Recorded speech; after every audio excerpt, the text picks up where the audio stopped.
하나님 말씀 시편 12편 1에서 8절입니다.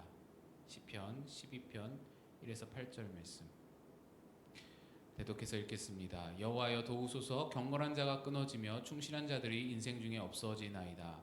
그들이 이웃에게 각기 거짓을 말하며 아첨하는 입술과 두 마음으로 말하는도다.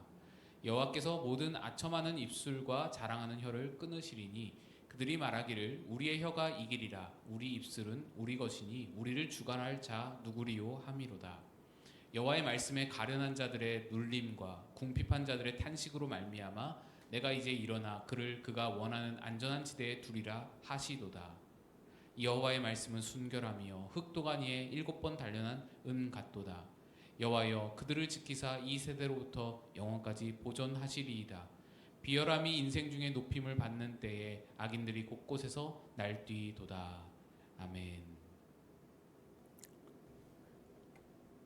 할렐루야. 우리 주님의 크신 평강이 오늘도 여러분과 함께 하시기를 바랍니다. 시편 12편 말씀입니다. 오늘 12편 말씀을 통해서 우리는 거짓과 위선이 가득 찬 세상 한복판에 하나님의 뜻을 묻는 이 시인의 깊은 고뇌를 보게 됩니다. 흔히 우리는 오늘 시편과 같은 탄식시를 읽을 때 하나님, 저 악한 사람들을 빨리 없애주시고 착한 우리들을 구해주십시오 라고 권선징악의 논리로 이렇게 바라보기 쉬운데, 하지만 하나님의 생각은 사람의 생각보다 깊습니다. 오늘 말씀을 통해서 왜 하나님은 이 땅에 악인이 득세하도록 잠시 내버려 두시는지, 그들마저도 어떻게 하나님의 큰 그림 안에서 사용되고 있는지, 그리고 궁극적으로 하나님이 원하시는 구원이 무엇인지 함께 보는 시간 되기를 소망합니다. 본문 1절은 이 시인의 탄식으로 시작이 됩니다. 여호와여 도우소서. 경건한 자가 끊어지며 충실한 자들이 인생 중에 없어지나이다. 시인이 지금 절망하고 있습니다. 주변을 둘러보아도 경건한 자가 없습니다. 경건한 자는 원어로 하시드라는 단어인데요, 우리가 잘 아는 헤세드, 하나님의 언약적인 사랑, 인자하심, 여기에서 파생된 단어가 하시드입니다.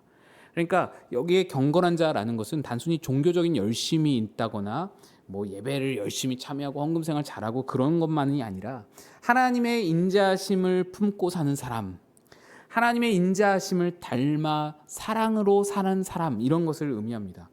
또 충실한 자가 없다고 합니다. 충실한 자는 아멘과 어원이 같습니다.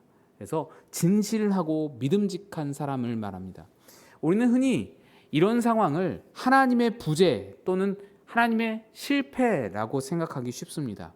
하나님이 살아계시다면 어떻게 의인이 없어질 수 있나? 교회가 왜 이렇게 힘을 잃어버렸나? 이렇게 반문할 수 있죠.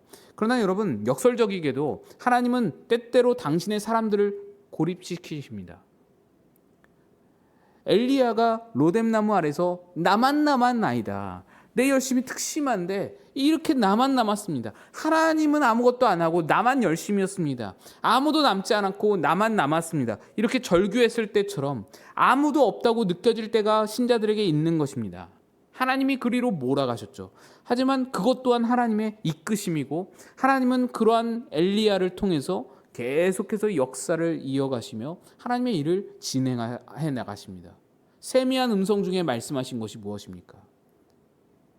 아람의 나라가 역사가 이어질 것이고 북이스라엘의 역사가 이어질 것이고 너 선지자 엘리야의 역사도 이어질 것이다. 오히려 엘리야가 절규하던 그때가 바로 엘리야 자신의 힘을 완전히 빼고 하나님만 전적으로 의지하게 되는 순간으로 만드셔서 내가 7,000명의 바알에게 무릎 꿇지 않은 자를 남겨두었다. 걱정하지 마라. 네가 하는 거 아니다. 내가 역사를 이어갈 것이다 라고 말씀하게 되죠. 경건한 자가 끊어진 것 같은 이 현실은 하나님께서 우리로 하여금 사람을 의지하지 말고 하나님만을, 오직 하나님만을 바라보게 하시려고 몰아가시는 어떤 거룩한 고립의 시간일 수 있습니다. 하나님은 의인들이 사라진 그 빈자리를 당신의 능력으로, 당신의 임재로, 당신만 바라보게 하는 의지함으로 채우시기를 원합니다. 사람의 위로가 끊어진 그곳에서 비로소 하나님의 위로가 시작되기 때문입니다. 그러므로 지금 내 곁에 믿을 사람이 없다고 해서 낙심하지 마세요.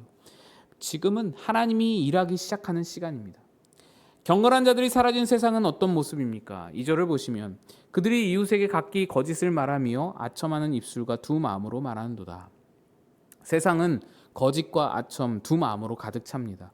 4절을 보시면 그들은 우리의 혀가 이기리라 우리 입술은 우리 것이 아니니 라고 교만하게 말합니다.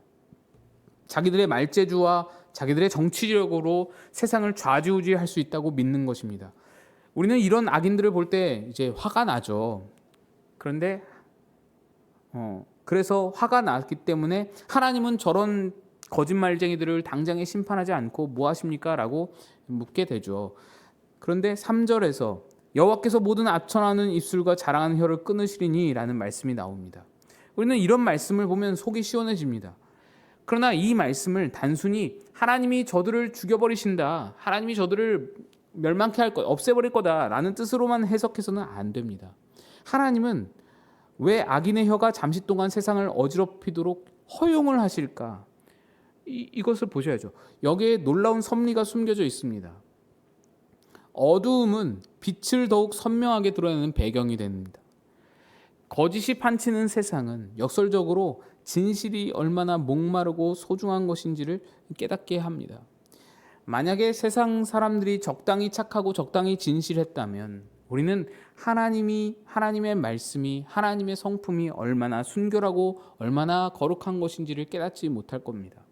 하나님은 때로 악인들의 두 마음 그것을 내버려 두심으로 당신의 자녀들이 세상의 헛됨을 깨닫고 하나님께로 돌아오기를, 하나님께만 의지하기를, 하나님 밖에는 답이 없음을 보고 찾아오기를 기다리십니다.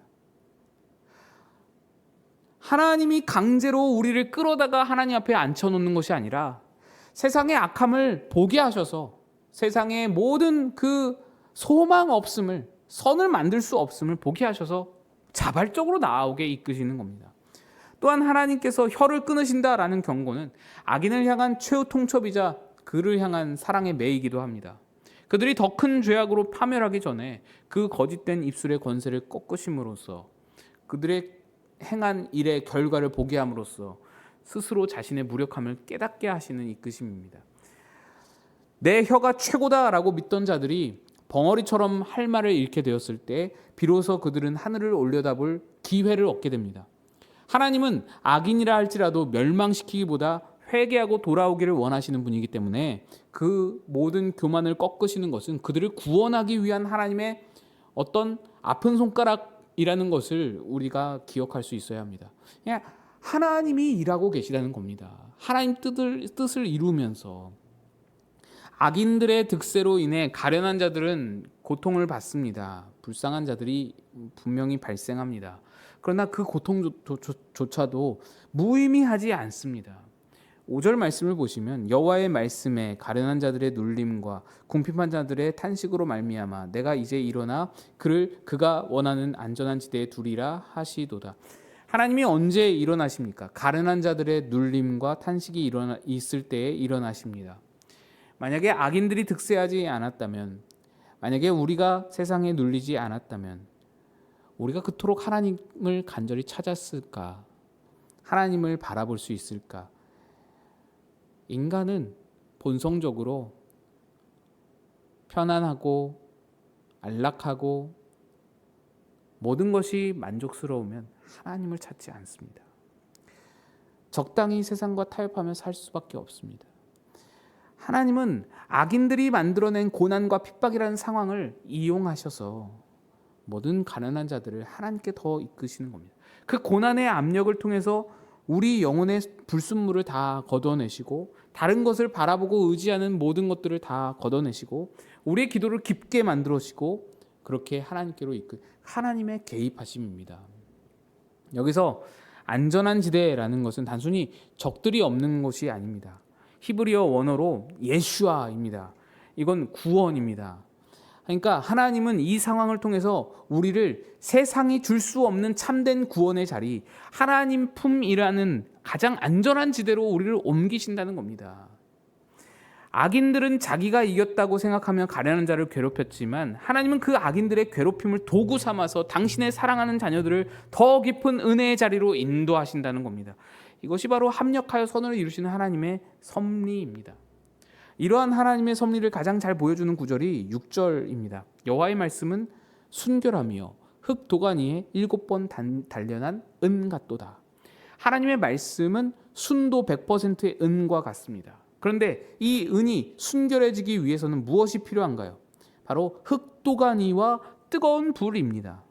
여기서 우리는 이제 깨닫게 되죠. 이 세상, 그리고 우리가 마주하는 악인들과의 마주하는 모든 세상의 현실들, 거짓된 상황들이 바로 우리를 단련하는 뭐다? 흙 도가니다.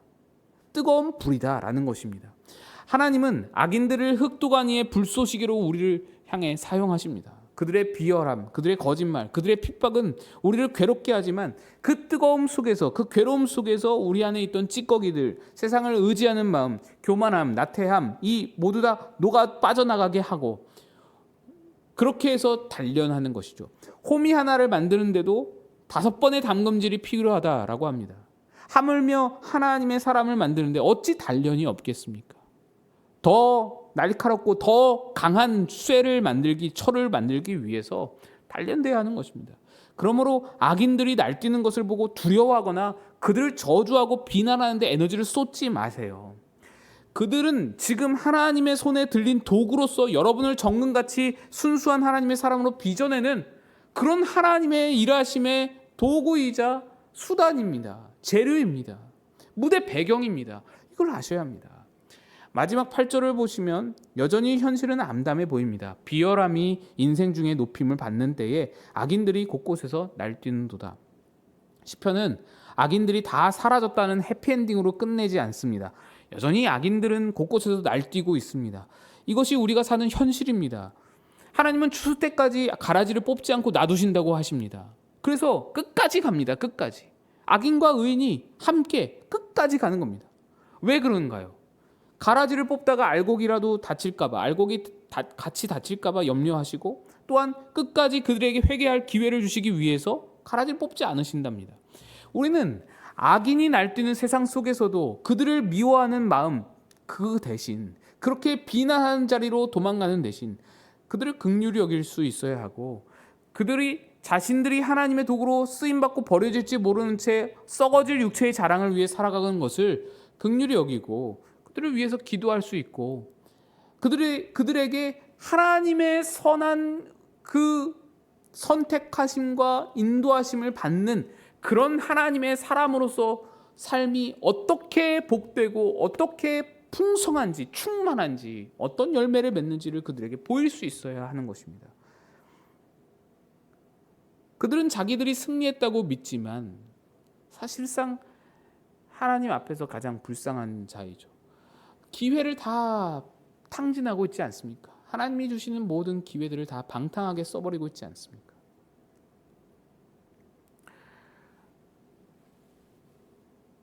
세상은 여전히 비열함이 높임을 받는 것 같고 악인들이 곳곳에서 날뛰는 것 같습니다. 하지만 두려워하지 마세요.